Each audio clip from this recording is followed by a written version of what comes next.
എല്ലാവർക്കും പുതിയൊരു വീഡിയോയിലേക്ക് സ്വാഗതം. നമ്മളിന്ന് ഡിസ്കസ് ചെയ്യുന്നത് പ്രൊഫഷണലിസമാണ്. First of all, what is profession?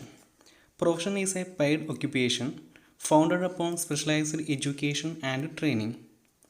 It is a type of work that needs high level of formal education, skill and training. Profession എന്ന് പറഞ്ഞിട്ടുണ്ടെങ്കിൽ നമ്മളൊരു സ്പെഷ്യലൈസ്ഡ് എഡ്യൂക്കേഷൻ ആൻഡ് ട്രെയിനിങ് വഴി നമ്മൾക്ക് ഒരു ജോലിയിൽ പ്രവേശിക്കുകയാണെങ്കിൽ നമുക്കതിന് എന്ത് പറയാം? പ്രൊഫഷൻ എന്ന് പറയാം. കൂടാതെ അതിന് നമ്മൾ ഹൈ ലെവൽ ഓഫ് ഫോർമൽ എഡ്യൂക്കേഷനും സ്കിൽസും ട്രെയിനിങ്ങും കാര്യങ്ങളൊക്കെ എന്താവശ്യമാണ്? ഒരു പ്രൊഫഷന് ആവശ്യമാണെന്ന് പറയുന്നു. Then examples of profession: teaching, accounting, management, medicine, engineering, software development. ഇതൊക്കെ എന്താണ് നമുക്കൊരു പ്രൊഫഷൻ്റെ എക്സാമ്പിൾസ് ആയിട്ട് പറയാം. ടീച്ചിങ് എന്ന് പറഞ്ഞാൽ നമ്മൾ ഒരുപാട് കാലത്തെ പഠനത്തിന് ശേഷം അതിൻ്റെ ട്രെയിനിങ്ങും കാര്യങ്ങളൊക്കെ കഴിഞ്ഞിട്ടായിരിക്കും നമ്മൾ ടീച്ചിങ് തുടങ്ങുക. അക്കൗണ്ടിങ് അതുപോലെ തന്നെ അതിൻ്റെ പ്രാക്ടിക്കൽ ട്രെയിനിങ്ങും മാനേജ്മെൻ്റ് ആയാലും, മെഡിസിൻ ഡോക്ടറാണെങ്കിൽ ഡോക്ടർ അതിൻ്റെ MBBS കാര്യങ്ങളും കഴിഞ്ഞ് അതിൻ്റെ ഹൗസ് സർജൻസിയും കാര്യങ്ങളൊക്കെ പ്രാക്ടിക്കൽ ട്രെയിനിങ്ങും കാര്യങ്ങളൊക്കെ കഴിഞ്ഞിട്ടായിരിക്കും നമ്മൾ എന്ത് ചെയ്യുന്നത്? ആ ജോലിയിൽ പ്രവേശിക്കുന്നത്. അപ്പോൾ എല്ലാ പ്രൊഫഷനും ഇതുണ്ടായിരിക്കാം ഡീപ്പായിട്ടുള്ള എഡ്യൂക്കേഷനും കാര്യങ്ങളൊക്കെ ആവശ്യമാണെന്ന് പറയുന്നു. ദെൻ നെക്സ്റ്റ് വരുന്നത് what are the main characteristics of profession? First one, based on specialised knowledge and skill. A profession required specialised knowledge and skill. Then acquired through പ്രോലോങ്ഡ് formal education. ഒരുപാട് വർഷത്തെ എഡ്യൂക്കേഷന് ശേഷം മാത്രമേ നമുക്ക് എന്ത് ചെയ്യാൻ പറ്റുള്ളൂ? പ്രൊഫഷനായിട്ട് ചെയ്യാൻ പറ്റുള്ളൂ എന്ന് പറയുന്നുണ്ട്.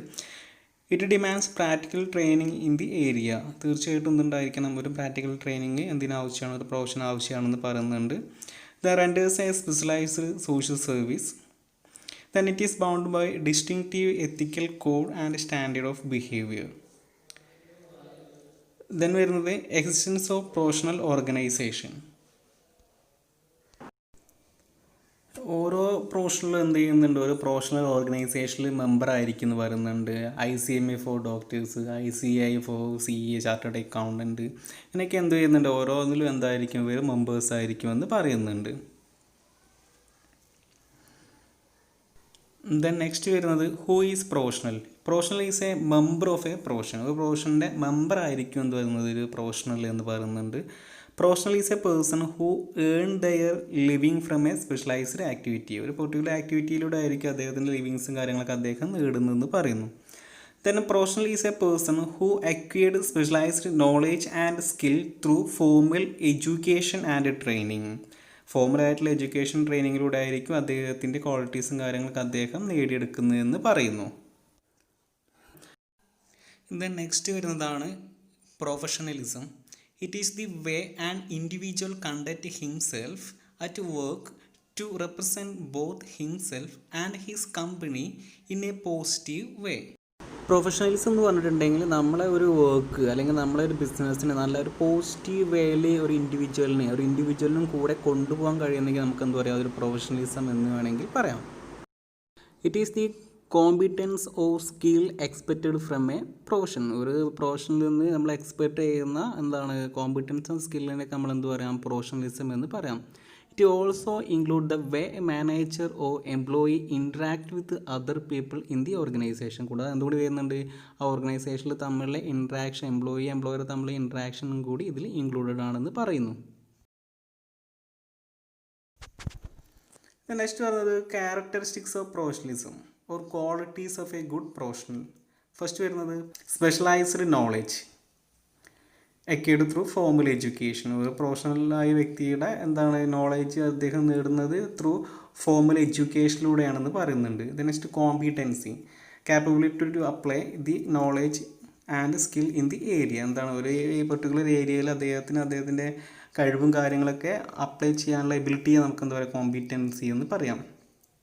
ഇതിൻ്റെ അടുത്തത് commitment and confidence, trusted belief in his personal skills and abilities. Then next വരുന്നത് റെസ്പോൺസിബിലിറ്റി ആൻഡ് ഡിപ്പെൻഡബിലിറ്റി.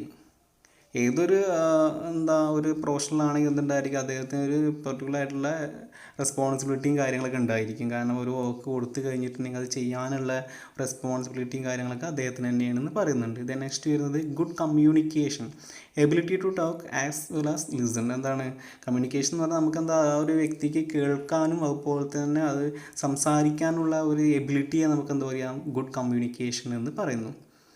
അടുത്തത് continuous learning, continue learning while practising profession. എന്താണ് ഈ ഒരു പ്രൊഫഷനിൽ നമ്മൾ ജോയിൻ ചെയ്ത് കഴിഞ്ഞാലും എന്തായിരിക്കാം, അദ്ദേഹം എന്തെന്നായിരിക്കണം, അദ്ദേഹത്തിൻ്റെ ലേണിംഗ് കണ്ടിന്യൂ ചെയ്തുകൊണ്ടേയിരിക്കണമെന്ന് പറയുന്നുണ്ട്. Then positive attitude, optimistic and hopeful, C the best even the difficult situation. എന്തായിരിക്കണം, ഒരു പോസിറ്റീവ് മെൻറ്റാലിറ്റി ആയിരിക്കണം ഒരു പ്രൊഫഷണലിൽ ഉണ്ടെന്ന് പറയുന്നത്. ഇത് ഡിഫിക്കൽട്ടായ സിറ്റുവേഷൻ ആണെങ്കിൽ എന്താണ്, അതിൽ ഒരു പ്രതീക്ഷ അല്ലെങ്കിൽ എന്താണ്, അതിൽ നിന്ന് രക്ഷപ്പെടുമെന്നുള്ള ഒരു പോസിറ്റീവ് മെൻറ്റാലിറ്റി അദ്ദേഹത്തിന് ഉണ്ടായിരിക്കണമെന്ന് പറയുന്നു. Next image, neat in appearance എന്ന് പറയുന്നത് എന്താണ്, ഒരു പ്രൊഫഷണലാണെങ്കിൽ എന്താ അതിൻ്റെ പോസ്റ്റർ അതുപോലെ തന്നെ ഡ്രസ്സിങ്, സ്മൈലിങ്, ഈ കാര്യങ്ങളൊക്കെ വളരെ എന്തായിരിക്കും, നീറ്റായിരിക്കണമെന്ന് പറയുന്നുണ്ട്. അടുത്തത് ethical behaviour, try to act ethically in all his work and in all his dealings. എന്തായിരിക്കണം, അദ്ദേഹം ചെയ്യുന്ന ജോലിയിൽ വളരെയധികം കൃത്യനിഷ്ഠയും കാര്യങ്ങളൊക്കെ അദ്ദേഹം എന്താണ്, ആത്മാർത്ഥതയും കാര്യങ്ങളൊക്കെ അദ്ദേഹം മുന്നോട്ട് കൊണ്ടുപോകണമെന്ന് പറയുന്നു. നെക്സ്റ്റ് വരുന്നത് professionalism in business. Professional behavior is necessary for the long-term success of every business, whether it is big corporation or a small business. എന്താണ്, ഏത് വലിയ സ്ഥാപനമായിരിക്കും ചെറിയ സ്ഥാപനമായിരിക്കും എന്തിനെന്തുണ്ടായിരിക്കാം, ഒരു പ്രൊഫഷണൽ ബിഹേവിയർ വളരെയധികം എന്താണ് അത്യാവശ്യമാണെന്ന് പറയുന്നത് അതിൻ്റെ ലോങ് ടേം റണ്ണിങ്ങിന് വേണ്ടിയിട്ട്. എന്നാൽ മാത്രമേ അതിന് നമ്മൾ വിചാരിച്ച പോലെ ഒരു സക്സസ്സും കാര്യങ്ങളൊക്കെ നേടാൻ പറ്റുള്ളൂ എന്ന് പറയുന്നുണ്ട്. അടുത്തത് professionalism does not mean just wearing suit, leading team, obtaining an advised academic degree. It essential to expressing the values, responsibility, integrity, excellence and accountability at all the times. നമുക്ക് എന്ത് പറയാൻ പറ്റില്ല, പ്രൊഫഷണൽ എന്ന് പറഞ്ഞിട്ടുണ്ടെങ്കിൽ വെറുതെ ഒരു ഡ്രസ്സും കാര്യങ്ങളും ഇട്ട് അതിൻ്റെ ഒരു ഗെറ്റപ്പ് ഉണ്ടായ അതിൻ്റെ ഒരു ലുക്ക് ഉണ്ടായാൽ മാത്രം പോരാ, എല്ലാ കാര്യത്തിലും അദ്ദേഹം എന്ത് ചെയ്യണം, ആ ഒരു പ്രൊഫഷണലിസം കീപ്പ് ചെയ്യണം. റെസ്പോൺസിബിലിറ്റിയിലായാലും ഇൻറ്റഗ്രിറ്റിയിലായാലും എക്സലൻസിലായാലും എല്ലാ കാര്യത്തിലും എന്ത് ചെയ്യണം, അദ്ദേഹം ഒരു പ്രൊഫഷണലിസം കീപ്പ് ചെയ്യണമെന്ന് പറയുന്നു. Managers who behave professionally encourage employees to work with loyalty and commitment. എന്ത് ചെയ്യുന്നത്, മാനേജേഴ്സ് എന്ത് ചെയ്യണം, അവിടുത്തെ എംപ്ലോയീസിനെയൊക്കെ എൻകറേജ് ചെയ്യണം, പ്രൊഫഷണലി എൻകറേജ് ചെയ്യണം. എന്താണ്, നമ്മൾ നല്ല രീതിയിൽ വർക്ക് ചെയ്യണം, നല്ല കമ്മിറ്റ്മെൻറ്റ് കൂടിയിട്ട് ചെയ്യണം എന്നുള്ള കാര്യങ്ങളൊക്കെ എന്ത് ചെയ്യണം, ആ ഒരു പ്രൊഫഷണലി അവിടുത്തെ എംപ്ലോയീസിനെ എൻകറേജ് ചെയ്യണമെന്ന് പറയുന്നു. നെക്സ്റ്റ് വരുന്നത് need and importance of professionalism in business. ഒരു ബിസിനസ്സിൽ എന്ത് ആവശ്യമാണ് ഒരു പ്രൊഫഷണലിസം കൊണ്ടുള്ളത് എന്നാണ് പറയുന്നത്. First one, establishes proper boundaries between what is considered appropriate, what is not. പറയുന്നത് എല്ലാ കാര്യത്തിനും ഒരു പ്രോപ്പറായിട്ടുള്ള ബൗണ്ടറീസും കാര്യങ്ങളൊക്കെ ഉണ്ടായിരിക്കണം. ഇപ്പോൾ ഓരോ മാനേജേഴ്സും വർക്ക് ചെയ്യുന്ന രീതി വളരെ എൻജോയ് ചെയ്ത് വർക്ക് ചെയ്യുന്ന കാര്യങ്ങളൊക്കെ ഉണ്ടായിരിക്കും. അങ്ങനെയാണെങ്കിൽ പോലും എന്താണ്, ഒരു കോൺഫ്ലിക്റ്റും കാര്യങ്ങളൊക്കെ ഇല്ലാത്ത രീതിയിലായിരിക്കണം എന്ത് ചെയ്യുന്നത്, അദ്ദേഹത്തിൻ്റെ വർക്കും കാര്യങ്ങളൊക്കെ മുന്നോട്ട് പോകേണ്ടതെന്ന് പറയുന്നുണ്ട്. അടുത്ത് വരുന്നത് encourage personal improvement in appearance, skill, knowledge, behaviour etcetera. എന്ത് ചെയ്യുന്നുണ്ട്, എല്ലാ പേഴ്സണലായിട്ടുള്ള എല്ലാ ഇമ്പ്രൂവ്മെൻറ്റും കാര്യങ്ങളൊക്കെ ഒരു പ്രൊഫഷണലിസം കൊണ്ടുവരുന്നുണ്ട് എന്ന് പറഞ്ഞത്. അത് നമ്മൾ അപ്പിയറൻസിലും സ്കിൽസിലായിരിക്കും, നോളേജ്, നമ്മൾ മറ്റുള്ളൊരു പെരുമാറ്റം, ഇതിലൊക്കെ നമ്മൾ എന്ത് ചെയ്യുന്നുണ്ട്, ഒരു പ്രൊഫഷണലിസം അല്ലെങ്കിൽ ഇമ്പ്രൂവ്മെൻറ്റ് കൊണ്ടുവരണമെന്ന് പറയുന്നുണ്ട്. Promote and maintain accountability, obligated to provide the best service possibility. നമ്മൾ തീരുമാനം എന്ത് ജോലി ഏറ്റെടുത്ത് കഴിഞ്ഞിട്ടുണ്ടെങ്കിലും എന്തായിരിക്കും, അത് വളരെ ഉത്തരവാദിത്വത്തോടു കൂടി ചെയ്യുന്ന രീതിയിലായിരിക്കും എന്ന് പറയുന്നുണ്ട്. Establish respect not only to authorities but also clients and fellow colleagues. എന്ത് ചെയ്യുന്നുണ്ട്, ഒരു പ്രൊഫഷണലിസം എന്ത് ചെയ്യുന്നുണ്ട്, നമ്മളെ നല്ല രീതിയിലുള്ള ഒരു റെസ്പെക്റ്റും എല്ലാവർക്കും കൊടുക്കുന്നുണ്ട്. അതോറിറ്റിയോടായിരിക്കാം, അല്ലെങ്കിൽ ക്ലയൻസിനോടായിരിക്കാം, അല്ലെങ്കിൽ നമ്മളൊപ്പം വർക്ക് ചെയ്യുന്നവരോടായിരിക്കാം. Next, minimise conflict. Workers respect each other, so reduce conflict between them. എന്ത് ചെയ്യുന്നുണ്ട്, നമ്മൾ തൊട്ടുമുമ്പ് പറഞ്ഞ പോലെ എല്ലാവരോടും നമ്മൾ റെസ്പെക്റ്റ് കീപ്പ് ചെയ്യുകയാണെങ്കിൽ എന്തുണ്ടായിരിക്കാം, എല്ലാവരും തമ്മിലുള്ള കോൺഫ്ലിക്റ്റും കാര്യങ്ങളൊക്കെ റെഡ്യൂസ് ചെയ്യാൻ കഴിയുന്നു. Then help to achieve mission and objectives. ഒരു പ്രൊഫഷണലിസം എന്ത് ചെയ്യുന്നുണ്ട്, ഒരു ബിസിനസ്സിൽ എന്ത് ചെയ്യുന്നുണ്ട്, നമ്മൾ എഫിഷ്യൻ്റായിട്ട് നല്ല രീതിയിലൂടെ എന്ത് ചെയ്യാൻ പറ്റും, നമ്മളെ ഒബ്ജക്റ്റീവ്സ് അച്ചീവ് ചെയ്യാൻ കഴിയുന്നു, ഒരു ഓർഗനൈസേഷൻ്റെ ഒബ്ജക്റ്റീവ് അച്ചീവ് ചെയ്യാൻ കഴിയുന്നു. അടുത്തത് enhances advancement and growth of business, facilitate more customers, increased sale and growth of business. ഒരു പ്രൊഫഷണലിസം എന്ത് സഹായിക്കുന്നുണ്ട്, നമ്മളൊരു ഓർഗനൈസേഷൻ്റെ വളർച്ചയ്ക്ക് വളരെയധികം സഹായിക്കുന്നുണ്ട് എന്ന് പറയുന്നു. ദെൻ നെക്സ്റ്റ് വരുന്നത് പ്രൊഫഷണൽ സ്കിൽസ്. പ്രൊഫഷണൽ സ്കില്ലിന് മെയിനായിട്ട് വരുന്നത് ഫസ്റ്റ് വൺ കമ്മ്യൂണിക്കേഷൻ സ്കില്ലാണ്. കമ്മ്യൂണിക്കേഷൻ സ്കിൽ എന്ന് പറഞ്ഞാൽ ഒരു പ്രൊഫഷണൽ എന്തായിരിക്കണം, നമ്മൾ ഒരു നല്ല രീതിയിൽ എക്സലൻ്റ് ആയിട്ട് എന്ത് ചെയ്യാൻ പറ്റുന്ന, നന്നായിട്ട് കമ്മ്യൂണിക്കേറ്റ് ചെയ്യാൻ കഴിയുന്ന ഒരു പ്രൊഫഷണൽ ആയിരിക്കണം. അല്ലെങ്കിൽ ഒരു പേഴ്സൺ ആണെങ്കിൽ എന്തായിരിക്കാം, ഒരു പ്രൊഫഷണൽ വർക്ക് ചെയ്യുമ്പോൾ എന്തായിരിക്കും, അതിൻ്റെ മെയിൻ വളരെ പ്രധാനപ്പെട്ടൊരു കാര്യമാണ് എന്ത് പറയുന്നത്, കമ്മ്യൂണിക്കേഷൻ സ്കിൽ എന്ന് പറയുന്നത്. അപ്പോൾ ഒരു ബിസിനസ്സിൻ്റെ സക്സസ് എന്ന് പറഞ്ഞിട്ടുണ്ടെങ്കിൽ നമ്മൾ അവിടുത്തെ കമ്മ്യൂണിക്കേഷനാണ്, നമ്മൾ ആ ഓർഗനൈസേഷനിലുള്ള കമ്മ്യൂണിക്കേഷൻ, ക്ലയൻസിനോട് കമ്മ്യൂണിക്കേറ്റ് ചെയ്യുന്നത്, നമ്മളൊപ്പം വർക്ക് ചെയ്യുന്ന കൊളീഗ്സിനോട് കമ്മ്യൂണിക്കേറ്റ് ചെയ്യുന്നത്, ഇതൊക്കെ വളരെ ഇമ്പോർട്ടൻ്റ് ആണെന്ന് പറയുന്നുണ്ട്. ഇതിനടുത്ത് ഡിസിഷൻ മേക്കിംഗ് സ്കിൽസ്.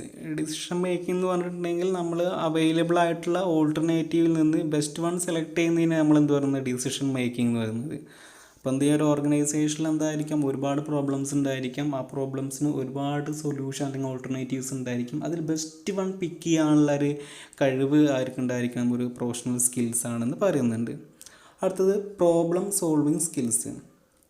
നമ്മൾ ഈ ഒരു ഡിസിഷൻ തന്നെ അതിന് പ്രോബ്ലം സോൾവ് ചെയ്യുന്ന പറയുന്നത്, നമ്മുടെ ഓർഗനൈസേഷനിൽ എന്താണോ ഒരു പ്രോബ്ലം ഉള്ളത്, ആ പ്രോബ്ലം നന്നായിട്ട് മനസ്സിലാക്കിയെങ്കിൽ മാത്രമേ നമുക്ക് എന്ത് ചെയ്യാൻ പറ്റുള്ളൂ, ആ ഒരു പ്രോബ്ലം സോൾവ് ചെയ്യാൻ പറ്റുള്ളൂ എന്നാണ് പറയുന്നത്. അപ്പോൾ ഈ ഒരു പ്രോബ്ലം നമ്മൾ എങ്ങനെ ഡീൽ ചെയ്യുന്നോ അതിനനുസരിച്ചായിരിക്കും നമ്മൾ ഓർഗനൈസേഷൻ്റെ റണ്ണിങ് എന്ന് പറയുന്നത്. ഇപ്പോൾ ചെറിയൊരു പ്രശ്നമാണെങ്കിൽ പോലും, അതിപ്പോൾ എംപ്ലോയീസിൻ്റെ ഭാഗത്തു നിന്നാണെങ്കിൽ പോലും അത് നല്ല രീതിയിൽ ഡീൽ ചെയ്യാൻ കഴിയുക എന്നതുള്ളതാണ് മെയിനായിട്ടുള്ള ഒരു പ്രൊഫഷണൽ സ്കിൽ എന്ന് പറയുന്നത്. അടുത്തത് ലീഡർഷിപ്പ് സ്കില്ല്. ഒരു പ്രൊഫഷണലാണെങ്കിൽ എന്തുണ്ടായിരിക്കും, ഒരു തീർച്ചയായിട്ടും വേണ്ട ഒരു സ്കില്ലാണ് ലീഡർഷിപ്പ് സ്കിൽ എന്ന് പറയുന്നത്. എന്തായിരിക്കാം, നമ്മളെ ഫെലോ വർക്കേഴ്സിനെ നന്നായിട്ട് ലീഡ് ചെയ്യാനുള്ള ഒരു കഴിവായിരിക്കും ഉണ്ടായിരിക്കണം, ഒരു പ്രൊഫഷണലിന് ഉണ്ടായിരിക്കണം എന്ന് പറയുന്നുണ്ട്. അപ്പോൾ എങ്ങനെയാണോ അവരെ ഡീൽ ചെയ്യുന്നത്, ഇപ്പോൾ ഒരുപാട് കോൺഫ്ലിക്റ്റും കാര്യങ്ങളൊക്കെ ഉണ്ടായിരിക്കും, ആ കാര്യങ്ങളൊക്കെ നന്നായിട്ട് അനലൈസ് ചെയ്ത് കണ്ട് എന്ത് ചെയ്യുക, നമ്മളത് സോൾവ് ചെയ്തുകൊണ്ട് അവരെ ലീഡ് ചെയ്ത് മുന്നോട്ട് കൊണ്ടുപോവുക, നല്ലൊരു കൾച്ചർ ക്രിയേറ്റ് ചെയ്യുക എന്ന് പറയുന്നതൊക്കെയാണ് എന്ത് പറയുന്നത്, ഒരു ലീഡർഷിപ്പ് സ്കിൽ എന്ന് പറയുന്നത്. അടുത്തത് ഇൻ്റർപേഴ്സണൽ സ്കിൽസ്. ഇൻ്റർപേഴ്സണൽ സ്കിൽസ് എന്ന് പറഞ്ഞാൽ ability to build and maintain relationship എന്ന് പറയാം. എന്താണ്, നമ്മളെ ഓർഗനൈസേഷനിലുള്ള എല്ലാ പേഴ്സൺസുമായിട്ട് എന്ത് ചെയ്യാൻ പറയുക, നല്ലൊരു റിലേഷൻഷിപ്പ് മെയിൻറ്റെയിൻ ചെയ്യുക എന്നതാണ് എന്ത് പറയുന്നത്, ഇൻ്റർപേഴ്സണൽ സ്കിൽസ് എന്ന് പറയുന്നത്. നന്നായിട്ട് അങ്ങോട്ടും ഇങ്ങോട്ടും പരസ്പരം റെസ്പെക്റ്റ് ചെയ്ത് പിന്നെ ബാക്കിയുള്ളവരുടെ അഭിപ്രായങ്ങളും കാര്യങ്ങളൊക്കെ നമ്മൾ എന്ത് ചെയ്യുക, മനസ്സിലാക്കി മുന്നോട്ട് പോകുക, അതാണ് ഇൻ്റർപേഴ്സണൽ സ്കിൽസ് എന്ന് പറയുന്നത്. അടുത്തത് ഓർഗനൈസേഷണൽ സ്കില്ല്. ഓർഗനൈസേഷണൽ സ്കില്ല് എന്ന് പറഞ്ഞാൽ വളരെ ഇമ്പോർട്ടൻ്റ് ആയിട്ട് വേണ്ട ഒരു സ്കില്ലാണെന്ന് പറയുന്നത്. നമ്മൾ ഓർഗനൈസേഷനിൽ വരുന്ന എല്ലാ കാര്യങ്ങളും നന്നായിട്ട് ഡീൽ ചെയ്യാൻ പറ്റുന്നതിനെ സ്കില്ലിനെ നമ്മൾ എന്ത് പറയും, ഓർഗനൈസേഷണൽ സ്കില്ല് എന്ന് പറയുന്നുണ്ട്. മെയിനായിട്ട് വരുന്നത് നമ്മളൊരു ജനറൽ പ്ലാനിങ് കാര്യങ്ങളും നടത്തുക, നമ്മളെ റിസോഴ്സസും കാര്യങ്ങളും കോർഡിനേറ്റ് ചെയ്യുക, പിന്നെ മീറ്റിംഗ് ഡെഡ്ലൈൻസ്, ഓരോ മീറ്റിംഗ് കാര്യങ്ങളൊക്കെ കറക്റ്റായിട്ട് വയ്ക്കുക. അപ്പോൾ നമ്മൾ നമ്മൾ ഓർഗനൈസേഷൻ നല്ല രീതിയിൽ എഫിഷ്യൻ്റായിട്ട് കൊണ്ടുപോകാൻ കഴിയുന്ന ഒരു എബിലിറ്റിയെ നമുക്ക് എന്താ പറയാം, ഓർഗനൈസേഷണൽ സ്കിൽസ് എന്ന് പറയാം. നെക്സ്റ്റ് വരുന്നത് ടൈം മാനേജ്മെൻറ്റ് സ്കില്ലാണ്. ടൈം മാനേജ്മെൻറ്റ് എന്ന് പറഞ്ഞിട്ടുണ്ടെങ്കിൽ വളരെ ഇമ്പോർട്ടൻ്റ് ആയ ഒരു സ്കില്ലാണെന്ന് പറയാം. കാരണം നമ്മൾ ഓരോ കാര്യങ്ങളൊക്കെ വളരെ കൃത്യസമയത്ത് നമ്മൾക്ക് ചെയ്യാൻ പറ്റുന്നതാണ് എന്ത് പറയുന്നത്, ടൈം മാനേജ്മെൻറ്റ് സ്കിൽ എന്ന്. അതിന് മെയിനായിട്ട് നമ്മൾ എന്ത് ചെയ്യുക, ഓരോ പീരിയോഡിക്കൽ ഗോൾസും കാര്യങ്ങളൊക്കെ സെറ്റ് ചെയ്യുക, അല്ലെങ്കിൽ നമ്മൾ ഷെഡ്യൂൾ ക്രിയേറ്റ് ചെയ്യുക. ദെൻ അങ്ങനെ ഓരോ കാര്യങ്ങൾ ചെയ്തുകൊണ്ട് എന്ത് ചെയ്യുക, കറക്റ്റ് ടൈം മാനേജ്മെൻറ്റ്, അതായത് ഓരോ വർക്ക് കൊടുത്തു കഴിഞ്ഞാൽ പെർട്ടിക്കുലർ ടൈം ബൗണ്ടഡ് ആയിട്ട് അവർ തീർക്കുക എന്നുള്ള രീതിയിൽ എന്തായിരിക്കണം സെറ്റ് ചെയ്യുന്നതെന്ന് പറയുന്നത് ടൈം മാനേജ്മെൻറ്റ് സ്കിൽസ് എന്ന് പറയുന്നത്. അടുത്തത് സ്ട്രെസ് മാനേജ്മെൻറ്റ് സ്കിൽസ്. ഒരു വളരെ പ്രധാനപ്പെട്ട, കാരണം ഓരോ എംപ്ലോയീസും എന്തുണ്ടാകും, വർക്കിൻ്റെ ടൈമിൽ സ്ട്രെസ്സ് അനുഭവിക്കാൻ പാടില്ല. കാരണം എന്താണ്, എന്തെങ്കിലും സ്ട്രെസ്സും കാര്യങ്ങളൊക്കെ ഉണ്ടെങ്കിൽ അവർക്ക് തീർച്ചയായിട്ടും നമ്മളെ ഓർഗനൈസേഷൻ്റെ പ്രൊഡക്ടിവിറ്റി അത് ബാധിക്കും. കാരണം നമ്മളെ ജോലി എന്ത് ടാസ്ക്കാണോ അദ്ദേഹത്തിന് കൊടുത്തുള്ളത് അതിനെ തീർച്ചയായിട്ടും എന്ത് ചെയ്യുന്നുണ്ട്, അതിനെ ബാധിക്കുമെന്ന് പറയാം. അപ്പോൾ ഇങ്ങനെ എന്തെങ്കിലും സ്ട്രെസ്സും കാര്യങ്ങളൊക്കെ ഉണ്ടെങ്കിൽ ആ സ്ട്രെസ്സ് ഒഴിവാക്കാൻ വേണ്ടിയിട്ട് ഒരുപാട് ടൂൾസ് ആൻഡ് ടെക്നിക്സ് ഉണ്ട്. എന്താണ്, നമ്മളെ സ്ട്രെസ്സ് മാനേജ് ചെയ്യാൻ വേണ്ടിയിട്ട്. അപ്പോൾ ആ കാര്യങ്ങളൊക്കെ അപ്ലൈ ചെയ്യാമെന്ന് പറയുന്നു. Then team work.